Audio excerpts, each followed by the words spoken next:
Près de 190 partants pour cette troisième étape, 137 km à parcourir dans le bocage vendéen à Fougeray, communauté d'agglomération de La Roche-sur-Yon.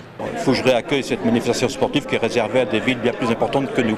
Donc c'est un vrai plaisir et l'équipe du circuit des plages est tellement sympathique que c'est très agréable de les recevoir chez nous dans notre commune.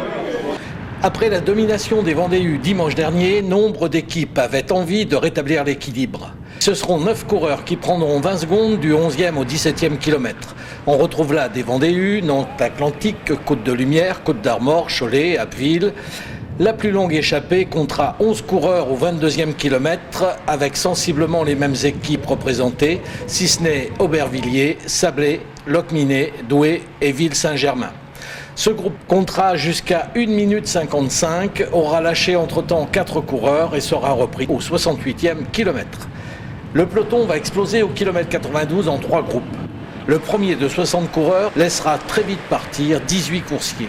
7 Vendéus, 2 Nantes-Atlantique, 1 des Olonnes, 2 des Côtes-d'Armor, 1 de Saint-Herblain, d'Apauge-C, de Creuse-Oxygène, de l'Armée de Terre, de Dunkerque et 2 d'Aubervilliers. De ces 18 vont partir 4 coureurs à 14 km de l'arrivée. Willem Jacobus Smith de Nantes-Atlantique, très présent toute l'épreuve. David Gaudu des Côtes-d'Armor. Benjamin Thomas de l'Armée de Terre et Paul Ourselin du Vendéu qui, lui, se contentera de suivre. Repris sur la ligne, ce sera Simon Cellier, toujours du Vendéu, de prendre 15 secondes pour l'emporter détaché devant Benjamin Thomas de l'Armée de Terre et Charles Herbert, également du Vendéu. J'ai saisi ma chance à un tour de l'arrivée, j'ai dit j'y vais, j'avais de bonnes jambes donc j'y suis allé. Ça m'a souri donc je suis vraiment content. C'est une très bonne préparation, je vais disputer ensuite le Tour du Haut-Var ce week-end. Ce sera ma dernière course sur route et après je me consacrerai à une semaine vraiment de finalisation, réglage sur la piste. Donc normalement ça devrait aller bien à Londres.